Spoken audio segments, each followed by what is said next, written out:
Since the start of the year, there's been a staggering number of escalations and flashpoints, incidents, crises around the world. A rendition in Venezuela, an aftermath still playing out. Maria Corina Machado, the opposition leader, speaking tonight in Washington, a day after giving President Trump her Nobel Peace Prize. President Trump threatening Colombia, Cuba, where there are anti-Trump protests today taking place. There's also an Iranian uprising, savage subsequent repression by the regime, with President Trump considering strikes. Relentless rhetoric too, as we just heard, by the US leader over the need to own the Danish kingdom of Greenland, causing a diplomatic standoff between NATO allies. There's a separatist offensive too in Yemen at the start of this year, Saudi airstrikes in response. That is on top of ongoing wars, 1,000 days of conflict in Sudan this week, a fragile ceasefire in Gaza, and nearly 4 years of war in Ukraine, where temperatures in the capital, Kyiv, have dropped to minus 20 degrees this week, and where thousands of people are without power as a result of Russian bombardment. Well, Western leaders have shifted in recent months into a footing of heightened war preparedness. This was the view of the chief of Britain's Foreign Intelligence Service, MI6, Blaise Metrawali, telling reporters last month, we are operating in a space between war and peace. Our world is more dangerous and contested now than it has been for decades. Conflict is evolving and trust eroding just as new technologies spur both competition and dependence. We are being contested from sea to space, from the battlefield to the boardroom, and even our brains, as disinformation manipulates our understanding of each other and ourselves. Well, to explore and discuss this, we're joined on the programme by Lieutenant General Ben Hodges, former commander of US ground forces in Europe, former commander of NATO Allied Land Command in Izmir, Turkey. Welcome to France 24, Lieutenant General. Thank you for speaking to us tonight. Let's start with Blaise Metrawali's assessment we just heard there. How would you assess the level of danger for Europe right now in terms of possible escalation with Putin? Well, the Russians are already at war with all of us. Even if we don't see Kinzhal missiles slamming into Western European cities, it's clear that the Russians are at war with us. And the sooner we acknowledge that, the sooner we can start doing what's necessary to actually push back on their gray zone operations and prevent this from becoming an actual kinetic conflict. So Blaise, the head of MI6, she's right. It's a very dangerous time, but we have to act. It's not inevitable that this is going to become an all-out kinetic war. I want to talk with you tonight about the various theatres, flashpoints, escalations, conflict and ceasefires. But on that issue, President Trump on Ukraine was asked this week about why there is no peace deal yet. And in a triage of other stories around, it's easy to miss. But he gave a one-word reply, Zelensky. And as we approach the 4-year mark of war coming up in the next few weeks, where do you see this conflict heading militarily? Well, first of all, the reason there's no peace negotiation is because President Trump has never understood or cared how the war started, when it started, why it started. He put zero pressure on President Putin. So if you had to use one word, I would say it's Trump is the reason that there is no peace settlement yet. Look, the Ukrainians, of course, they're fighting for their survival, but they have stopped Russia. Russia spent 150 billion euro last year and lost over 200,000 casualties for less than 1% of Ukrainian territory. But that's not sustainable for them. Meanwhile, the Ukrainians have figured out that by destroying Russia's oil and gas export industry, it will become increasingly difficult for the Russians to sell oil and gas to China, India, Turkey, and other countries to pay for the war. So I would say the Ukrainians are actually in a much better position than how the president or the Russians try to describe it. And there's a Venn diagram here, Lieutenant General, about how Russia does and does not fit into it, the biggest issue for NATO being Russia. There is a chance, though, isn't there, over the Greenland issue and the perceived Russian threat, as well as China, that NATO could eat itself from within over Trump's proclaimed need to own it, as we just heard. Yeah, well, Gavin, you're right. The happiest person in the world about this whole Greenland fiasco is Vladimir Putin, because what the Trump administration is doing is eroding or chipping away at the cohesion of NATO. And the cohesion of our alliance has always been the secret sauce. Even though nations would argue with each other about different things over the decades, there never was a doubt about American commitment or the commitment of other countries. And now, because of this absolute needless policy by the Trump administration towards Greenland, it is causing our allies to wonder what the hell is going on. And I think that they have leverage that they can use, and I hope that they will stand up to us, hold us accountable, make us be a good ally, just the way we have complained about our European allies not being good allies. Again, it's trying to distinguish, isn't it, Lieutenant General, between the sounds and the signals and the noise here. When you hear President Trump is saying that he might think about tariffs for those who don't support Trump's decision to own it. Do you remember a time in the military, over your time in NATO as well, over tensions over Greenland with the US in years gone by, over security issues? Has it been bubbling under the surface? No, Greenland is not about security. That is the pretext. Just like Venezuela was not about drugs, that was the pretext. This is all part of the administration trying to implement this new national security strategy to dominate the entire Western Hemisphere, to keep the Chinese and the Russians out, and to assure American access to all the different resources. The sad part, or the pathetic part, is that we already have access to all of these things. So this is not about security. I'm sure you and all your listeners know that we used to have 15 or 17 different bases in Greenland. We pulled them out because you didn't need all that. And the Greenlanders and the Danes have always said, we can come back. In fact, we have by treaty the authority to come back whenever we want. President Trump is in his 5th year as president. Just now, all of a sudden, he decides we have to have Greenland. And I was glad to hear your earlier report. Really, the key to success in stopping this nonsense is going to be the Congress. And we're seeing more and more Republican members of Congress starting to rediscover their backbone and stand up against this. One thing that strikes me, and you've spoken about this before, that when there was an internal problem within NATO, the French, the Brits, the Americans would often be the problem solvers, the mediators smoothing over any frictions. And it leads to the question, who does that now over Greenland? Yeah, another excellent point. And I do believe that the alliance can be the venue, if you will, the mechanism for tamping this down. And this is where I hope our allies will, through multiple channels, make it clear that this is not acceptable. We've done this in the past where we would say to other allies, whether it was Turkey and Greece or whoever, unacceptable to be doing these things. And this is where President Macron, the German Bundeskanzler, the British Prime Minister should be saying, this is not acceptable and we're not going to stand for it. But I think also the military, the U.S. military, they know that this, in my view, would be an unlawful order. So I think because in our Constitution, Article 6 of the Constitution says that any treaty is the law of the land. So to violate our treaty, the Washington Treaty, which created NATO, would be a violation of U.S. law. And so I would expect that the senior military leadership in the U.S. is conveying to the White House, like, we're not going to do this. We can't do this. This is an unlawful order.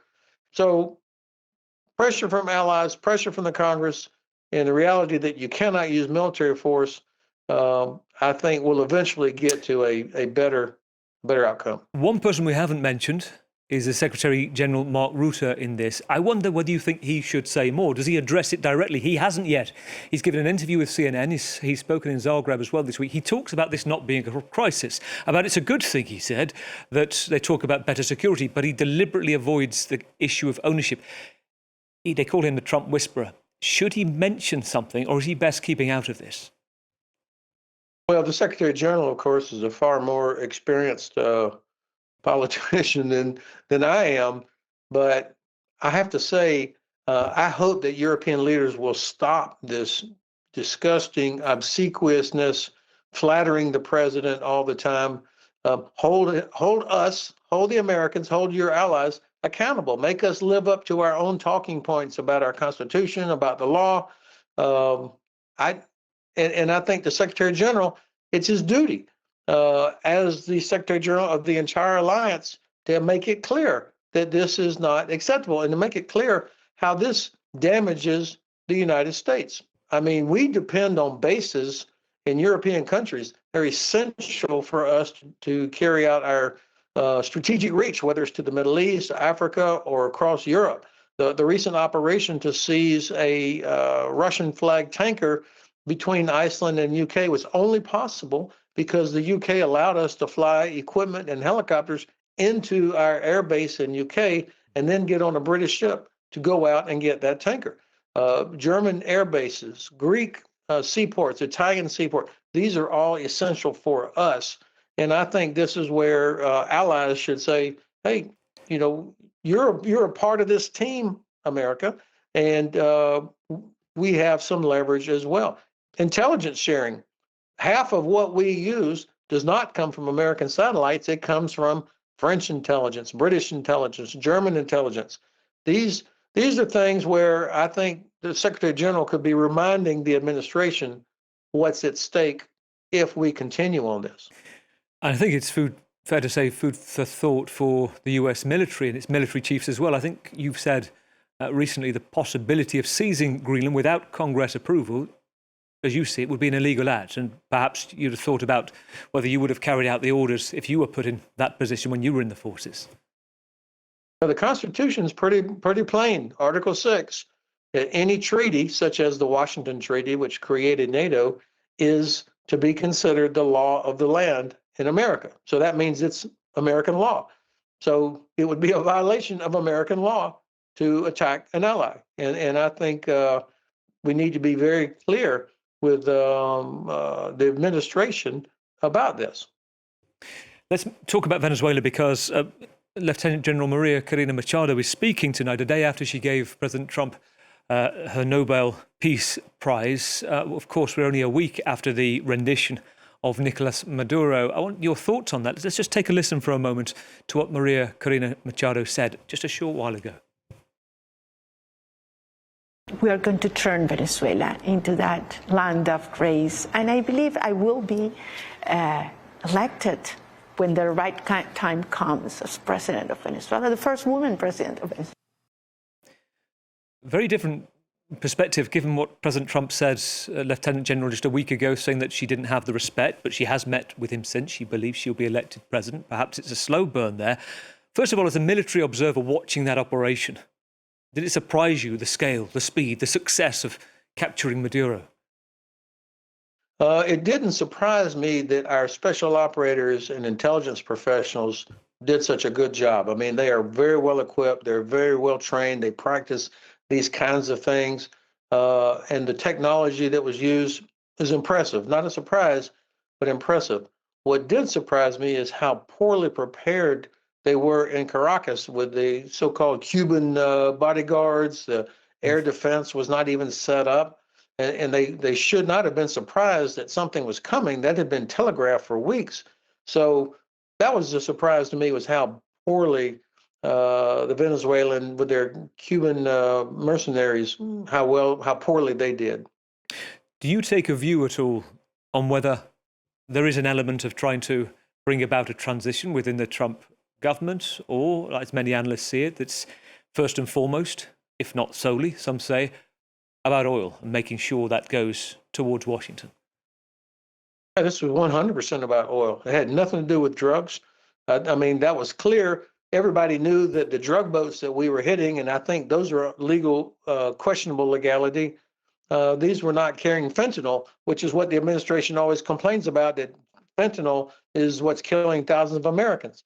But these drug boats were carrying cocaine going somewhere else. So that was a little bit of theater. And then, of course, the former president of Colombia, who was responsible for billions of dollars of cocaine getting to America, he was pardoned.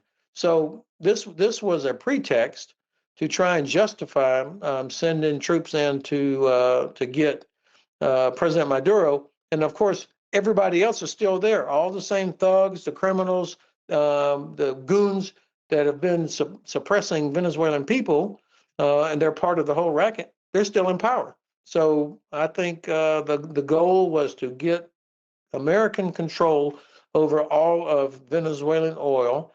And I mean, now the proceeds from the first sale are going to some bank in Qatar. I mean, none of this is believable in normal times. So I think people should have their eyes wide open. The president is serious about implementing his national security strategy about total dominance in the Western Hemisphere, and all the normal laws and things. I don't think they believe those apply to them. So this is where the Congress really has to get up, stand up strong, and fulfill their constitutional duty. To map out the geopolitical flashpoints right now, we can go from that sanctioned tanker you mentioned a short while ago, Lieutenant General, from Greenland, or between there and Scotland, where it was picked up by the US, from Venezuela, where it set off from before it changed its flag and its name, and before that said to be in Iran, filling up with oil. We still don't know what was on board and what it got rid of before it was sanctioned by the US. But to that point, taking us to Iran, you've spent time on the ground, you've served in Iraq, you've seen what happens when leaders fall, the hope that there is, the optimism and the chaos that often follows. I think of Libya as well. Do you think President Trump should intervene on Iran? Yes, I do. We've watched, this is the third time, I guess, in the last 10, 15 years, where there's been an uprising of some sort where Iranian people finally had enough. And so it seemed like each time it was going to happen, and then the United States and the rest of the world would stand by and not help.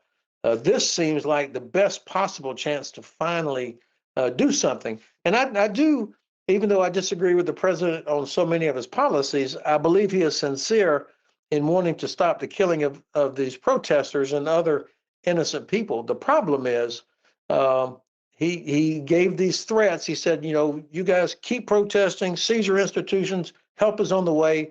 We're going to do something. And so, of course, people did. But our own military was not in position to do this. The aircraft carrier that used to be in the Eastern Mediterranean was in the Caribbean. So we don't have all the assets in place to do something, number one. Number two, the mistake we always make is we don't clearly identify the strategic outcome. I mean, killing somebody to stop them from massacring protesters, that's not going to end it. What happens next? Who comes in next? That's the hard part, is to clearly define the strategic outcome, and they haven't done it yet. So now we're in a situation where I don't believe 1 second that they have stopped killing protesters or stopped arresting them. So the president used that as an excuse to back away from this. Mm-hmm. But they should have thought through, before even saying we're going to do something, should have thought through what are we going to do and to what end. They have to figure that out first. But yes, I do support stopping the killing of protesters, and I would support a regime change in Iran. But we have got to do better on helping to make sure whoever comes next is somebody that is respected and can unite the Iranian people.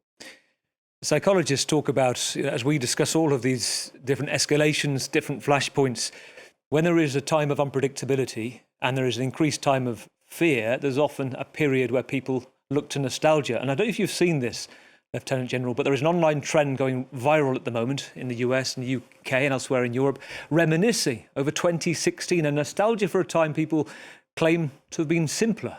Do you remember, can I ask you what your operations, tours of duty, what you were involved with in 2016? Was it a period of comparative calm? What do you think? No, Russia had invaded Ukraine in 2014. So, and people couldn't believe that Russia would invade a European country. So that was going on. I was stationed here in Germany as the commander of U.S. Army Europe in Wiesbaden, and we were very concerned about what Russia was doing, and we were doing our best to help Ukraine. Look, there never is a time where it's relative calm or there's not some crisis going on somewhere. What's needed is clarity of thinking, of having allies with shared values that help us work together, a network of diplomatic and military power, soft power, as well as hard power that can address the inevitable issues and frictions that are out there. And so anything that damages the trust and confidence between allies is bad for all of us, especially for the United States. So I don't remember 2016 being like just a calm, good old everything's okay. Everybody was pretty busy then too. Really good to talk to you tonight. A real pleasure. Thank you for your time. Lieutenant General Ben Hodges, thank you for all your insights and your time tonight. Thanks for the privilege, Gavin. Thank you. Former Commander of US Ground Forces in Europe, former Commander of NATO Allied Land Command in Izmir, Turkey, Lieutenant General Hodges.